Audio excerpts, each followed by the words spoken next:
영남합회 여성 재림 성도 여러분 안녕하십니까? 참으로 반갑습니다. 그런데 저는 매우 반가운 마음으로 왔는데 몸이 좀 잘 따라주지 않아서 여러분에게 연약하게 보여서 대단히 죄송합니다. 오늘은 앉아서도 준비해놨기 때문에 해보고 내일은 서서 말씀드리겠습니다. 우리 임혜순 부장님으로부터 말씀에 부탁을 받고 또 준비를 했는데 사실은 제가 이 말씀을 1년 이상 준비했습니다. 전임 부장 김세미 부장께서 작년 7월에인가 부탁을 했는데 벌써 약 1년 몇 개월 되었습니다. 그런데 작년은 12월에 말씀을 드리기로 되어 있었지만은 국내외 여러 질병 사정 때문에 미뤄지다가 부장님이 바뀌고 이제 오늘 여러분을 뵙게 됐습니다. 하여튼 저는 무지무지 반갑습니다. 또 1년 넘게 준비한 걸 말씀드리니까 가슴이 좀 벅찹니다. 1년 넘게 준비했다는 말은 약간은 과장이지만은 정말로 과장은 아니에요. 맨날 손질을 하니까요. 이거 빼고 넣고 이렇게 하다 보니까 됐는데, 그래서 오늘과 내일 아침 그리고 내일 떠나기 직전에 새 토막의 말씀의 총 제목을 이미 여기 순서지에 나타나 있는 것처럼 덜 알려진 여인들. 덜 알려진 여인이 얼마나 많겠습니까만은 성경에서 좀 덜 알려진, 많이 잘 알려진 유명한 여성들이 많지만은 조금 이름은 알려졌지만 그 한 일이 조금 덜 알려졌거나 오해되고 있거나 그런 분들 몇 분을 택해가지고 말씀드렸는데, 오늘 첫째 시간에는 예고된 대로 욥의 아내, 그녀는 과연 천하의 악처였는가? 여러분 생각은 어떻습니까? 악처입니까? 아니에요? 매우 동정적인 생각을 갖고 계시군요.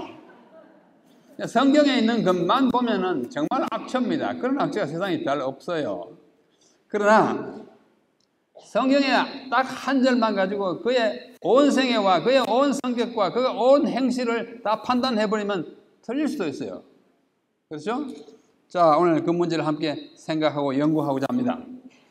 성경에 묘사된 욥의 아내는 악처처럼 보입니다.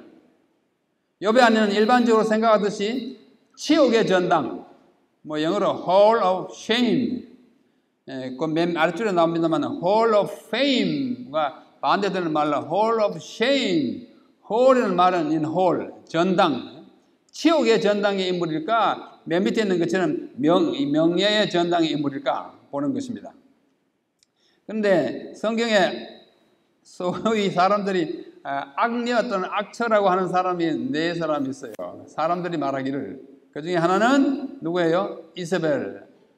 누구의 부인이었죠? 아하방의 아주 이방 여인인데 와가지고 이스라엘 백성들을 혹독하게 괴롭혔습니다. 누가 봐도 악녀처럼 악처처럼 보이고, 들릴라는 누구와 관련된 인물이에요? 삼손, 그 유명한 삼손을 꿰가지고 참 낭패하게 만들었던 그 여인. 그 다음에 미갈은 누구의 딸입니까? 사울 왕의 딸이에요. 그런데 다윗의 부인이 되었는데 이 참 표독스러운 여인이 다윗을 좀 힘들게 해가지고 벌받아서 나중에 평생 아이도 못 낳는 여인으로 성경에 그 생애를 마감하고 있어요.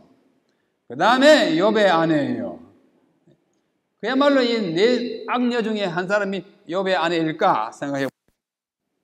성경에 있는 대로 그대로인가, 아니면 고대 다른 문헌에 나타난 것처럼, 그리고 현대 일부 학자들이 주장하는 것처럼 성경에서 가장 오해받는 가장 억울한 여인, 또는 나중에 성녀로 변하였으니 명예의 전당에 이름 올려야 할 여인으로 생각하는가, 우리 함께 생각해 보는 것입니다. 흔히 우리는 욥의 아내를 생각할 때 그가 내뱉은 한마디 말이 있어요. 욥기 2장 9절이에요. 뭐라 그럽니까? 하나님을 욕하고 죽으라. 자기 남편에게 이렇게 말하는 여자가 세상에 있을까요? 여러분 한번 해봤어요? 그럴 리가 없죠. 하나님을 욕하고 죽으라. 참 그 다음에 그가 한 말이 별로 없기 때문에 이 여자는 평생 이 말만 하다 죽었나 보다 이렇게 생각합니다. 그렇지 않을 거예요. 여기 제가 영어 비슷하게 써놓은 거 있잖아요. 바렉 엘로힘 와무트. 바레크는 말은 여기서 번역된 대로는 욕하고 저주하고 그 말이고, 엘로힘은 하나님이고 하나님을 욕하고 또는 저주하고 와무트 그리고 죽으라 이런 뜻입니다. 바렉 엘로힘 와무트 이 세 단어, 이 세 단어 때문에 그의 인격이 정말 많이 망가져 있고 많은 사람들로부터 오해를 받고 있습니다. 그래, 그러한 오해 판단이 과연 정확하고 정당한가? 이 질문에는 그렇지 않다고 답하는 사람도 적지 않고, 또 이 사람들이 제기하는 그 이의 저변에는 욥기 2장 9절에 사용된 히브리어 이 바레크의 의미를 잘못 해석했다고 생각하는 사람도 있습니다. 왜냐하면 이 바레크라고 하는 히브리어는 뜻이 한 크게 세 가지가 달라요. 자, 여기 그림은 프랑스에 있는 라투르라고 하는 화가가 그린 욥을 조롱하고 있는 그의 부인 장면입니다. 촛불을 켜놓고 당신 이래도 하나님 믿고 할 거냐고 조롱하는 그런 그림이에요. 이와 같이 욥을 조롱하거나 욕하거나 아주 해코지하는 그런 장면, 그러한 아내의 장면 그림이 참 많아요. 제가 보니까 엄청나게 많더라고요. 그중에 오늘 몇 가지만 나중에 골라 보여드리겠습니다. 방금 말씀드린 바와 같이 바라크라고 하는 히브리어는 첫째 뜻이 복을 준다, 축복하다 하는 뜻이에요. 그렇죠? 하나님을 축복하고 죽으라 그 말일까? 좀 말이 안 되는 것 같죠? 또 다른 뜻은 뭐하면 하나님께 말할 때는 성축하다, 하나님을 찬미하고 하나님을 찬양하고 죽으라, 그건 말이 되는 것 같기도 하고 또 앞뒤가 안 맞는 것 같기도 해요. 그런 성축하다는 뜻으로도 약 35번 쓰였습니다. 그러나 욥기 2장 9절은 그런 뜻은 또 아니라고 보입니다. 만약에 이것을 성축하다고 죽으라라고 한다면 그 내용은 여기 아래서 세 번째 줄처럼, 두 번째, 지금까지 받아 누린 복에 대하여 하나님께 감사하는 마음으로 성축하고 부활의 소망을 안고 죽음을 받아들이라는 뜻으로 해석될 듯합니다. 그러나 잘 맞지가 않아요. 또 하나는 이 바라크라고 하는 말이 무릎을 꿇는다라는 뜻도 있어요. 무릎을 꿇는다. 역대상 6장 13절에 보면은 솔로몬이 성전을 다 지은 다음에 노수로 만든 큰 대에 위에 서가지고 이렇게 말합니다. 이스라엘의 회중 앞에서 무릎을 꿇고 하늘을 향하여 손을 펴고, 이런 기록이 있어요. 무릎을 꿇고, 이게 바라크입니다. 그래서 아까 바라크 엘로힘, 하나님을 바라크하라는 말을 여기서 하나님께 무릎을 꿇고 기도하고 죽으라 이런 뜻일까?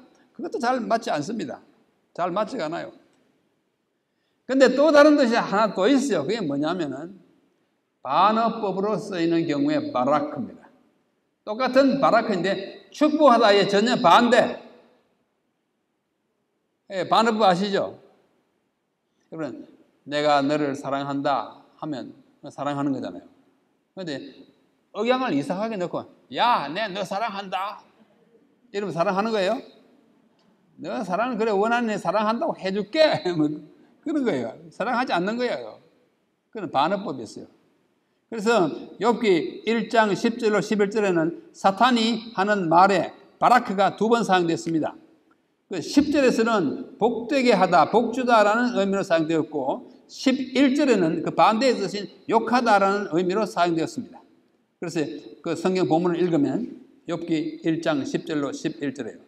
주께서 그와 욥과 그 집과 그 모든 소유물을 산울로 두르심 때문에 그들이 하나님을 경배하는 거 아닙니까? 사탄이 따지는 거예요.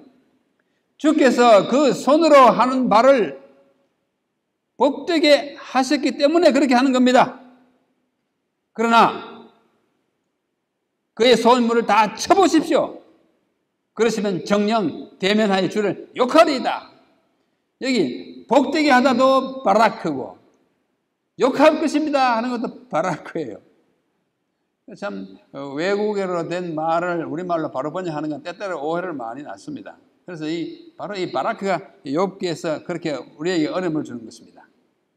여기 욥기 1장 11절에 주를 욕하리다 라는 표현은 2장 5절에서 다시 한 번 더 나옵니다. 바로 이러한 상황 때문에 거의 모든 번역된 성경들이 그 다음에 나오는 2장 9절에서 바로 하나님을 바라크 하는 것을 욕되게 하고 욕하고 또는 저주하고 죽으라 이런 뜻으로 이해를 또는 번역을 하고 있는 것입니다. 그래서 그렇기 때문에 욥의 안에는 제가 보기에는 엄청난 오해를 받고 그에게 돌아가지 아니할 욕을 들으면서 아마 지금은 죽어 있기 때문에 뭐 생각하지 못하겠지만은 살아있다면 엄청 억울하다고 아마 땅을 칠 것입니다. 욥의 안에는 정말 악녀였고 악처였는가? 그녀가 말한 바 하나님을 욕하고 죽으라는 이 세 단어로서 그녀의 인격과 성품을 통째로 악하게 평가해도 될까? 이 말을 내뱉던 그 순간에 그녀의 마음 상태가 선하지 못하고 좀 험악할 가능성이 있습니다. 그러나 그녀의 기나긴 생애를 통하여 나타났던 그의 인성과 인품은 어떠했을까? 성경은 이것에 대해서는 깊은 침묵을 지키고 있기 때문에 판단할 수가 없어요. 그래서 우리는 불가불 어디로 가는 거 아니? 성경 밖의 문헌으로 가는 것입니다. 성경의 밖의 문헌으로 갈 때는 조심해야 돼요. 성경은 하나님의 영감으로 기록돼서 우리가 100% 믿을 수 있는 사실이라고 인정하지만은 성경 밖의 문헌은 공인된 영감의 글이 아니어서 때때로는 그 가운데 역사적 오류라든지 인간이 그냥 추측해서 쓰는 어떤 과오와 같은 것도 많이 있는 것으로 보입니다.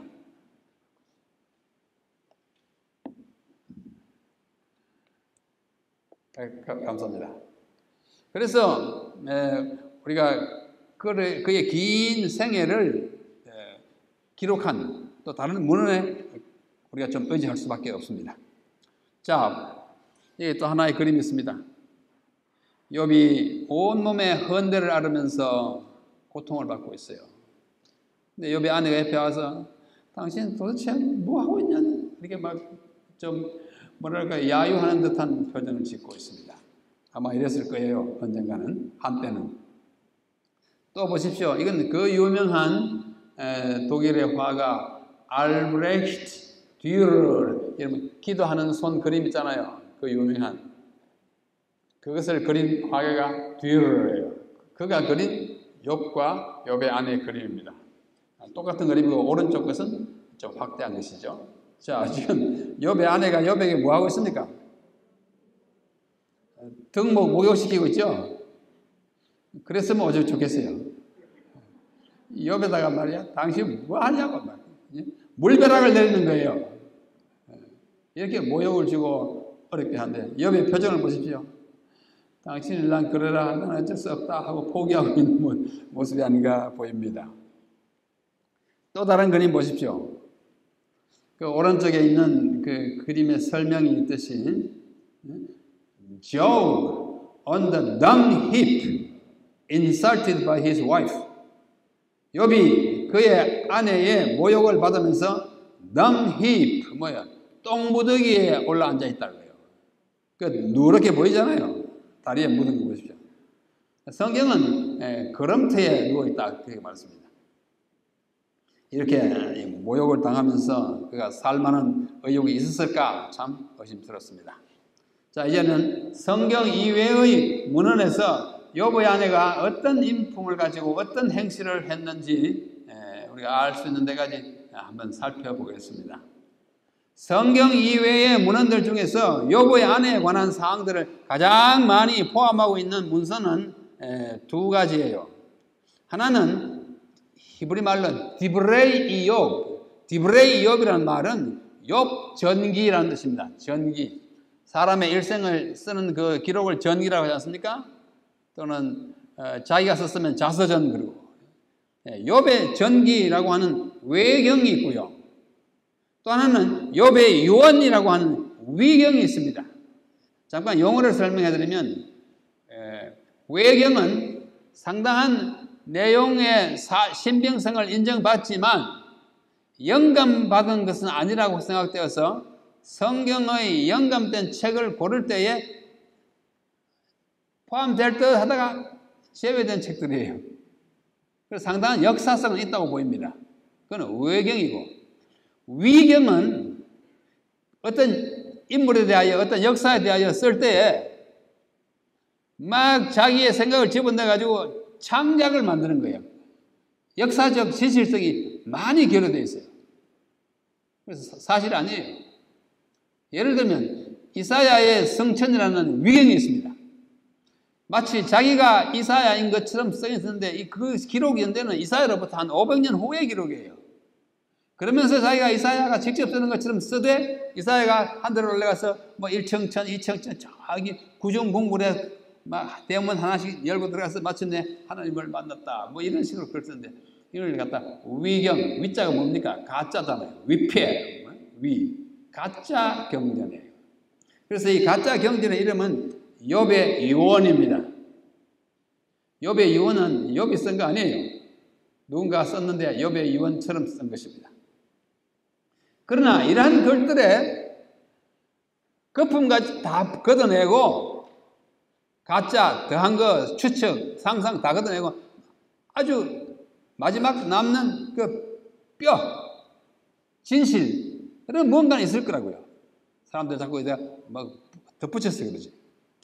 이 두 개의 문서는 약간의 공통점이 있지만 전작, 욥의 전기라고 하는 이 책은 욥의 전생애를 다룬 반면에 후자, 욥의 유언이라고 하는 이 위경에는 욥이 말년에 자기 자녀들에게 남긴 유언을 그야말로 책 이름이 유언이니까 유언을 위주로 기록하였습니다. 욥 전기에 의하면 앞에 쳐요. 위경이 아니고 외경. 외자는 바꿔됐지 않습니까? 외경. 외경 욥 전기에 욥에게는 전처와 후처가 있었습니다. 전처가 죽고 후처가 왔다 이럽니다. 전처의 이름은 우지트예요. 우지트. 후처의 이름은 전처의 이름이 우지트인데 헬라어 문헌에서는 시티도스라고 전해지고 있습니다. 같은 사람인데 언어가 다를 때 그 이름을 달리 칭해지고 있습니다. 이 우지트라고 하는 이름은 욥과 그의 아내가 살던 땅이 우스예요. 욥기 1장 1절에 보면 우스 땅에 욥이라는 한 사람이 있었는데 되게 어려웠다 그러네. 우스 땅. 우스가 이제 영어로 쓰면 우스입니다. 우스에다가 끝에 it 붙이면 여자를 말해요. 셈모에 다 그렇습니다. 우지트 여자 이런 의미를 가지고 있기 때문에 이것은 우지트에 사는 여자라는 뜻이지 진짜 이름은 아니었을지도 모른다 이런 생각을 낳게 합니다. 그리고 70인역이라고 하는 구약 성경이 있어요. 오늘 어려운 단어를 많이 말씀드렸죠. 좀 죄송합니다만 70인역이라고 하는 것은 구약 히브리어를 맨 처음 헬라어로 번역한 역본이에요. 그 역본의 부록에는 우지트가 아랍 여인으로 소개되어 있습니다. 유대인이 아니고 아랍 여인. 욥의 후처는 또 누구냐 하면 디나예요. 여러분 디나 기억하시죠? 창세기 34장에 가보면은 디나가 욥의 아니고 야곱의 딸인데 여기 세겜족에 가서 욕을 당하고 와가지고 그 오빠들이 나가지고 막 난리를 치는 거 있잖아요. 야곱의 12아들 외에 한 딸이 있는데 그 딸이 디나입니다. 그 디나라고 말하고 있습니다. 그래서 그 여인이 욥기 맨 마지막 장 42장에 나와서 하나님께서 욥에게 복을 주실 때 복받은 그 여인이 앞에 있었던 그 여인이 아니고 후처 디나였다고 이렇게 말합니다. 나중에 처음에 1장에서는 7아들과 3딸이 다 죽지 않습니까? 나중에 이제 복을 다 받아가지고 그 아들, 딸을 다 회복할 만큼 또 아들을 낳았는데 이것은 같은 여인이 아니라 디나였다. 이렇게 말하고 있는 것입니다. 그 다음에 히브리어 성경을 아람어로, 아랍어가 아니고 아람어라는 또 언어가 있어요. 아람어로 해설한 성경인 타르굼에도 디나가 욥의 아내 이름으로 나옵니다. 만약 그렇다면 이 욥은 야곱의 뭘까요? 사위가 되는 거예요. 모든 것이 다 진실이라면. 이 욥 전기에서 욥보다는 욥의 아내 우지트가 더 주도적인 인물로 나타납니다. 성경에는 욥의 아내가 욕 한번 하고 사라지잖아요. 그런데 이 욥의 전기에는 욥보다 욥의 아내가 하는 일이 더 많아요. 그럴 수밖에 없어요. 욥은 지금 어떻게 해요? 벌 받고 뭐 이래가지고 앓고 다니는데 그 앓는 기간 동안에 이 욥의 아내가 얼마나 애타게 그 생계를 마련하고 그 앓고 있는 남편을 먹이기 위해서 얼마나 애썼겠어요. 그래서 그 행적이 많습니다. 아주 잘 많이 그려져 있어요. 그런데 욥기에 성경 욥기에 기록된 욥이 당한 불행의 일부가 그 아내가 당한 것처럼 욥 전기에는 기록되어 있습니다. 욥이 막 불평한 그것도 욥의 아내가 불평한 내용처럼 되어 있어요. 또 어떤 장면에서는 욥의 아내가 욥 자신보다도 더 불행하고 더 많은 고난을 당하는 것처럼 묘사되어 있습니다. 욥 전기라고 하는 책이에요. 이 문서에서 욥은 몇 년 동안요? 48년 동안이나 고난을 당해요. 성경은 간단히 지나갑니다. 내용이 쓰기는 길게 있지만 그렇게 길다고 보이지 않아요. 그런데 이 욥 전기에는 욥이 48년이나 고생을 당하면서 도성 밖에 잿더미에 앉아서 살았습니다. 얼마나 한두 해도 아니고 10년도 아니고 20년도 48년 했다고 그래요.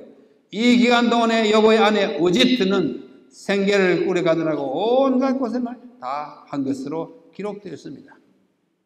그녀는 가련한 신세가 된 자신과 극도의 고난을 당하는 남편을 위한 호구지책으로 입에 불칠하기 위해서 한 부잣집에 물을 길어다 주는 하녀로 일합니다.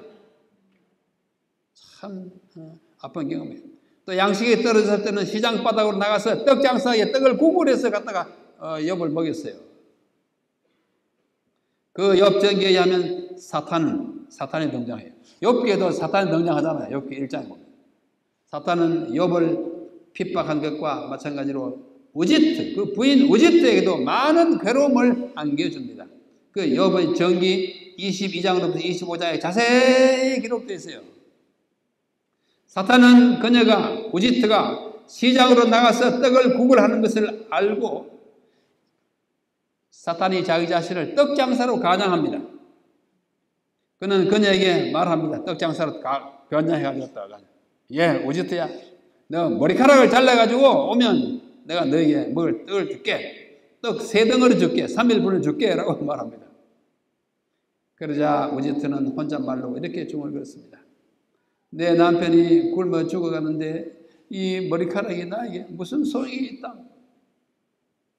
참 처량한 모습이에요. 욥 전기 22장 23장 9절에 나오는 말씀입니다. 그래서 사탄은 많은 사람들이 보는 가운데서 우지트의 머리카락을 자릅니다. 이게 얼마나 진실일지 모르지만은 사탄은 진짜 사람 모욕 주기를 이렇게 좋아하는 것입니다. 이 일은 그녀가 감당할 수 있는 한계점 너머로 그녀를 몰아갔고 마침내 그녀는 감정이 폭발하여 남편에게 소리를 지릅니다. 바로 그 욥 전기에 나오는 거예요. 여호와께 대항하고 죽으시오. 여호와를 저주하고 욕하고 죽으라 하는 건 비슷하잖아요. 그녀는 차라리 남편이 죽으면 자기가 그런 곤욕을 치르지 않게 될 것이라고 생각한 것입니다. 성경 욥기에 기록된 욥의 아내의 말은 한 절밖에 안 되지만 욥 전기 그 외경에는 그녀의 말이 매우 장황하게 많이 기록되어 있어요. 또 70인령의 욥기 그 부록에는 히브리 성경에 포함되지 않은 부분들이 추가되어 있습니다. 그 중에 하나는 바로 욥의 아내가 욥에게 말하는 장면인데요. 70인령에는 이렇게 기록되어 있습니다. 오랜 세월이 흐른 후에 욥의 아내는 욥에게 말했다. 당신이 얼마나 오래 견디겠소? 당신은 언제까지 보라 내 구원의 소망을 기대하며 내가 조금 더 기다리라고 말하겠소? 보세요. 당신을 기억하는 일이 이 땅에서 사라졌고 48년 동안 앓고 한쪽 구석에 있으니 누가 당신을 기억하겠어요? 사라졌고 심지어 당신의 아들들과 딸들을 잉태하고자 나의 태가 당했던 그 고통과 아픔이 마침내는 슬픔으로 다 흡사가 되었는데 당신이 이렇게 참는데 무슨 결과가 있겠냐고. 당신은 벌레들이 우글거리는 썩은 것들 가운데 노천에서 밤을 보내려고 하고 앉아있고 나는 이곳저곳 이 집 저 집 떠돌면서 해가 지기를 기다리는 방랑자요 종이 되었으니 이제 나를 에워싸는 수고와 고통에서 쉼을 얻고 싶소. 한마디로 말하면 뭐예요? 나 그만 죽고 싶소. 나 더 이상 못 견디겠어. 당신 날 좀 어떻게 여호와께 대항하여 몇 마디 말을 하고 죽으시오. 이 말이 70인 역에 나와요.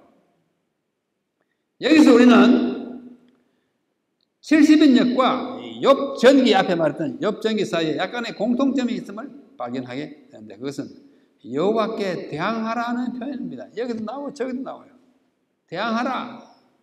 아마도 한쪽이 이걸 보고 이걸 뺏겼거나 아니면 공통의 제3작품에서 뺏겨왔거나 아마 그렇게 했을 것이라고 믿어집니다. 여기 또 보십시오. 뭐 등에 등창이 나고 고통 가운데 있는 이 욥을 옆에서 그 애달구는 모욕 주고 뭐 야유하는 한 표정으로 그 부인이 말을 걸고 있습니다. 참 욥은 정말 가슴 아픈 인물이죠. 욥 전기에서 우지트는 그 아내예요. 자신이 당하는 끝없는 고난으로 인하여 사람들의 멸시와 동정의 대상이 되었고 그녀의 가혹한 운명은 특별한 애가의 주제가 됐어요. 욥 전기 제25장은 욥의 아내에 대한 애가가 기록되어 있어요. 애가가 그 두 장 기록된 하나는 25장, 하나는 40장이에요. 25장에 너무나 너 고생한다. 이 세상에 이렇게도 기구한 운명을 가진 여인이 있나? 너 불쌍한 우지트 하면서 애가를 썼어요. 이 애가에서 우지트는 혹심한 고생으로 심장과 뼈들이 부서진 참담한 여자로 묘사됩니다. 이 슬픈 노래는 우지트가 이전에 누리던 엄청난 부귀와 현재의 궁핍한 처지를 다음과 같이 대조하고 있어요.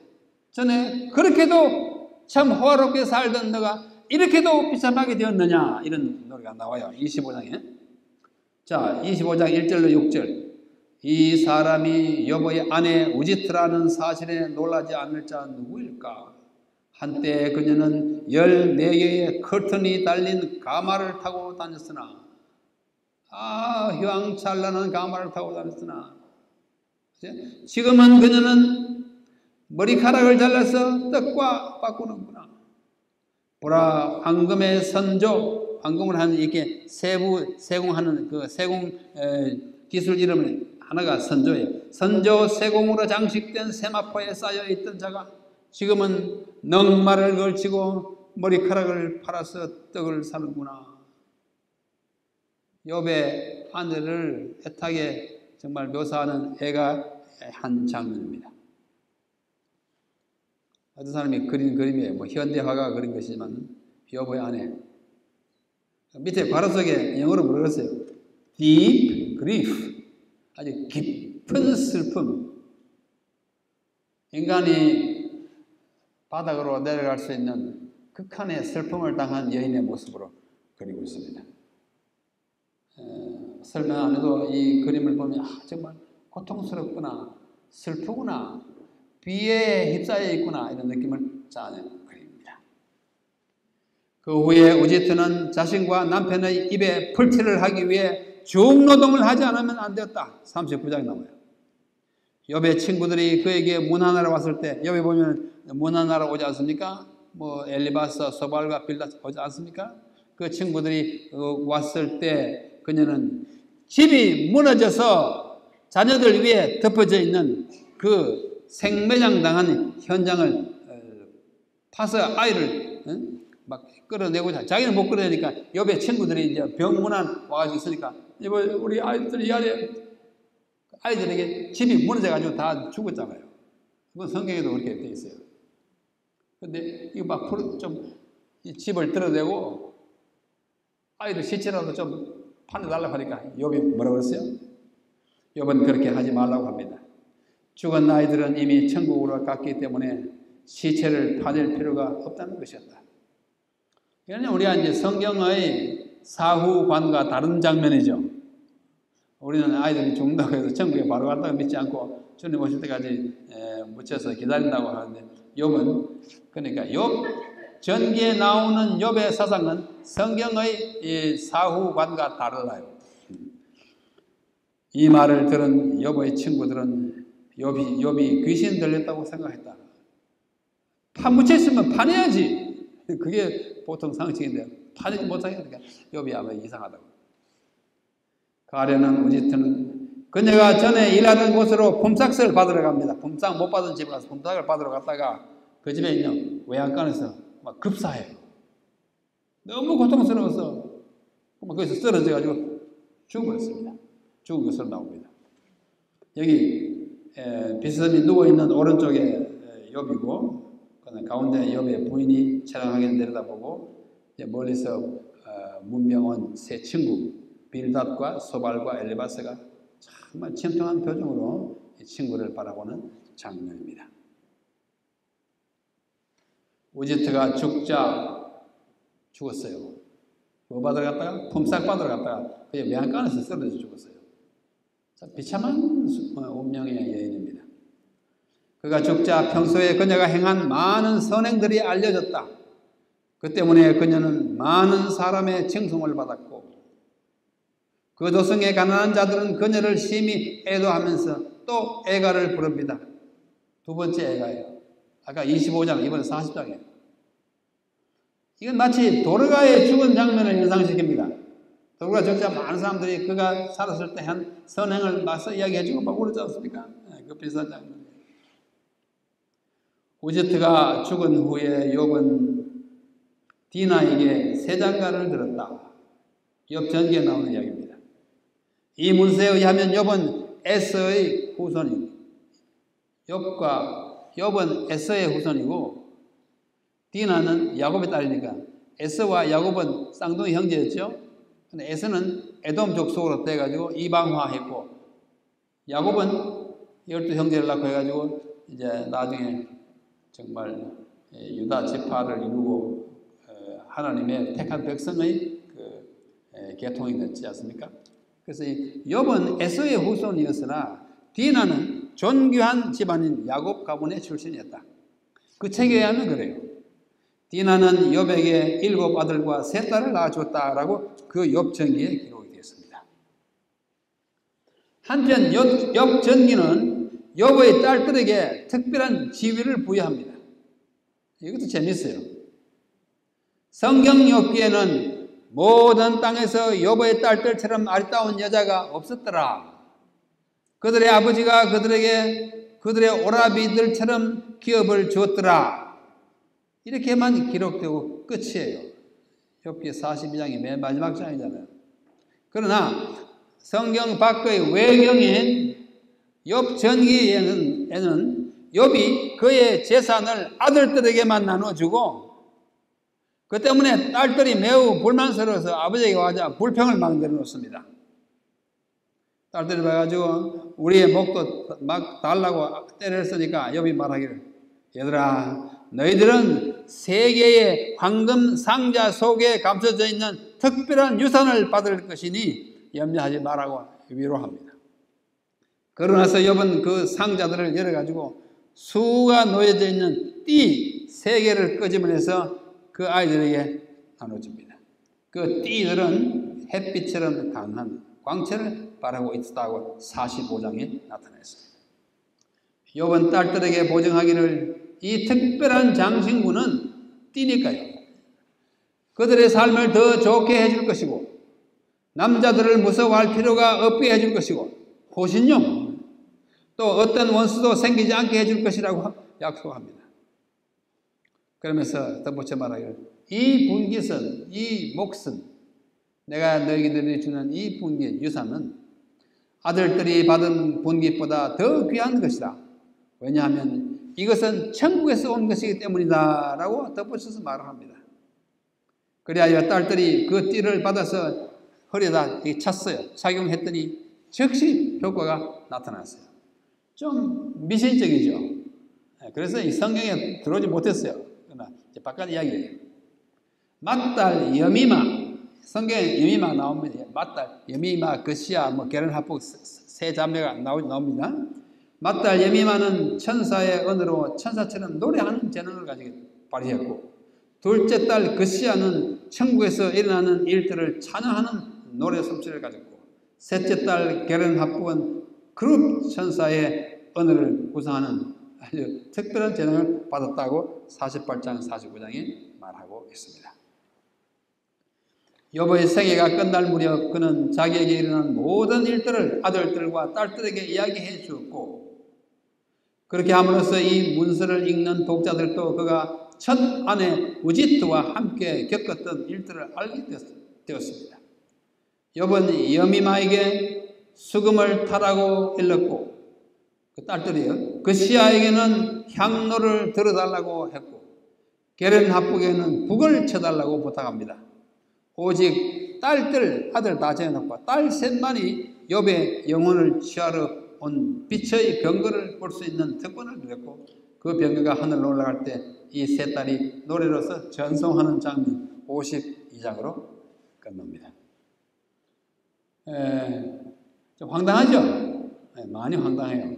그래서 액면 그대로 다 믿지 않고 믿을 수가 없습니다. 이상에서 본 바와 같이 외경 욥 전기에는 정경만 알고 있는 우리 성경이에요. 정경만 알고 믿는 우리에게는 생경한 사건들이 많이 기록되어 있습니다. 다분히 전설적인 사건들입니다. 이런저런 이유로 욥 전기는 정경인 우리 이 성경에 포함되지 못했어요. 너무나 전설적이고 좀 황당한 것이 많습니다. 그러나 다 거품이고 다 좀 허황하다 할지라도 욥의 아내가 욥을 버리고 도망가지 않고 남편이 오랫동안 당한 그 모든 환난을 함께 나눈 것까지는 사실일 것으로 보여요. 여러분 그렇게 생각되지 않습니까? 저는 그렇게 믿습니다. 욥 전기 이외에도 욥의 아내의 행적과 그 심성, 마음씨에 대해 많은 다른 전성과 랍비들의 언급입니다. 랍비는 유대인 성경학자를 랍비라고 그러나, 랍비들이 성경에 있는 거 외에 아는 것도 많고 그것을 많이 기록했어요. 그 모든 것들이 얼마나 신빙성이 있는지는 반응하기 어렵습니다. 그러나 그것들은 민간에서 생성되어 구전으로 내려온 설화이기 때문에 때로는 믿을 수 없고, 또 랍비들의 상상이기 때문에 좀 황당한 것도 있습니다. 이 전기에서 욥의 후처 디나가 야곱의 딸이었다고 하는 주장은 성경에서 그 근거를 찾아볼 수 없어요. 성경에는 디나가 시집을 갔다 그리고 욥에게 갔다 말이 없잖아요. 없기 때문에 한계가 있어요. 그러나 현대인 학자인 이삭과 히브리 말로 이삭입니다. 이삭 하이네만이라는 학자도 그게 그럴듯하다고 그렇게 생각하고 있습니다. 유대인 학자예요. 또 다른 한편으로 이슬람교의 전설이 있어요. 여러분 아시는 대로 이슬람교는 모세 오경을 공유하고 있어요. 자기들도 모세 믿습니다. 자기들도 성경에 있는 역사를 쭉 해가 자기들대로 역사가 있어요. 왜냐하면 이스마엘이 아브라함의 아들이니까. 그 전설에 의하면 욥의 아내의 이름은 라히메입니다. 또는 라흐메입니다. 이 악처는 이 이슬람 전성에 의하면 이 악처는 나중에 회개하여 성녀가 됩니다. 그래서 그녀의 이름은 이슬람 문헌에는 성 라히메, 영어로 하면 세인트 라히메 또는 세인트 라흐메로 불립니다. 제가 한 번은 저기 터키 남부에 있는 그 몇 도시를 제가 방문했어요. 탐사했어요. 그 이슬람 국가잖아요. 그 한 곳에 갔더니 욥의 무덤이 있어요. 지하실로 내려가고. 그 옆에 보니까 성 라히메의 관이 있습니다. 욥의 아내. 이것은 처음부터 끝까지 욥의 아내였고, 처음에 나쁘던 그 아내가 회심해가지고 성녀가 돼서 성 라히메라고 떠났어요. 제가 보고 사진도 찍고 참 흥미있게 봤는데 이걸 믿어야 하나 말아야 하나 그런 고민하면서 들어왔습니다. 이런 것들은 특정 종파 또는 일부 지역의 전설에 불과하지만 그녀의 삶이 악인으로 끝나지 않았다는 인상을 주는 것은 확실합니다. 그렇죠? 이 모든 이야기들에 들어있는 거품을 다 걷어낸다 하면 순전히 역사적인 사실만 남는다면 뭘까요? 이 욥의 아내가 어떤 여성으로 남을까? 욥기에 기록된 그녀의 모습은 너무나 단편제 한 절뿐이에요. 2장 9절. 그래서 그 한 문장으로 그녀를 완전히 악녀와 악취로 몰아붙이는 것은 정당하다고 할 수가 없을 것 같습니다. 외경과 위경 그리고 랍비들의 기록에 그려진 그녀의 프로필은 그녀가 천하의 악취라기보다는 오히려 욥이 당한 시련을 끝까지 함께 나누고 그를 위해 온갖 고생을 감내하면서 아내로서의 책임을 다한 숙녀의 모습이 뚜렷하게 보이는 것입니다. 그녀가 이 모든 고난을 이겨내고 내느라고 안간힘을 쓰면서 전에 일하던 곳으로 품삯을 받으러 갔다가 그 집 외양간에서 급사한 것도 어쩌면 그녀가 더 이상 견딜 수 없는 심신의 고통 때문이었을 것입니다. 그녀가 죽고 난 다음에 많은 사람들이 그녀의 죽음을 애도하면서 그녀가 살았을 때 행한 선행을 언급했다고 하는 그 기록을 보면 그가 악취로만 여기는 것은 너무나 가혹한 일이 아닌가 합니다. 극한 상황에서 홧김에 한번 남편을 욕한 것이 아닌가 그렇게 생각했습니다. 어쨌든 욥과 그의 아내는 실제로 존재한 인물들이고 인간에게 닥칠 수 있는 최대의 고난과 극도의 시련을 경험한 사람들입니다. 그러나 그들도 연약한 인간이기 때문에 때로는 회의도 하고 의심 또는 불평도 하고 심지어는 욕을 한 적도 있었다는 것은 분명한 사실입니다. 여러분 아무도 욕 한 번도 안 하고 살아가지 않지 않습니까? 하나님 기다 신뢰도 믿음도 오르락내리락 하지 않습니까? 욥과 아내도 마찬가지였습니다. 욥이 이렇게 살았어요. 자, 시간이 다 됐기 때문에 욥의 아내에게서 배울 교훈을 5가지만 간추리고 마치겠습니다. 첫째, 사람은 누구나 의심하고 불평하고 욕을 할 경우도 있다. 맞습니까? 정말이죠? 네. 그 한마디 가지고 그를 온 생애를 재단하지 말자고 하는 것입니다. 둘째, 아내는 한때 남편을 욕하더라도 평생 동행한다. 맞아요? 진짜 맞아요? 아, 맞습니다. 극한적인 어떤 상황을 제외하고는 일반적인 여성은 다 그래요. 남편과 자녀들을 위한 아내의 봉사는 숭고하다. 맞아요? 네, 맞아요. 여러분이 다 그런 좋은 아내들입니다. 넷째, 내가 천하의 악취가 아님을 하나님은 아신다. 그래 안 그래요? 여러분 남편에게 오해받고 가정에 오해받고 뭐 이렇게 하더라도 괜찮아요. 좀 세상이 뭐 그런 거잖아요. 다 견디세요. 하나님은 다 아셔요. 그래서 우리는 믿음을 가지고 사는 것이 얼마나 귀중한지 모릅니다. 마지막 5번째, 남의 아내를 함부로 악취라고 비방하지 말자. 욥의 아내가 주는 교훈입니다. 뭐 몇 마디 한 장면 보고 악천이 어쩌니 그렇게 하지 말자고요. 뭐 남의 아내뿐만 아니고 어떤 사람은 마찬가지입니다. 그 깊은 마음을 우리가 알 수 없고 그가 지금 당하는 고난을 알 수가 없고 그 왜 그렇게 한마디 내뱉었는지 우리는 알 수가 없어요. 우리가 그것을 극복하지 않으면 우리가 하나님의 무한한 용서를 받는 사람의 태도에 못 미친다고 저는 생각합니다. 우리 모두 너그러운 마음, 넓은 마음으로 좀 나한테 귀찮게 하는 사람, 좀 악하게 보이는 사람도 그 어딘가에 선한 구석이 있고 정말 칭찬받을 만한 덕목이 있다는 사실을 생각하고 믿어주고 참아주고 용납해주고 그를 사랑해주는 우리 영남앞에 여성들이 다 되시기를 간절히 바랍니다. 이상으로 마치겠습니다. 기도할까요? 하나님 아버지, 오늘 우리 모든 우리 자매님들을 함께 만나게 해주셔서 감사합니다.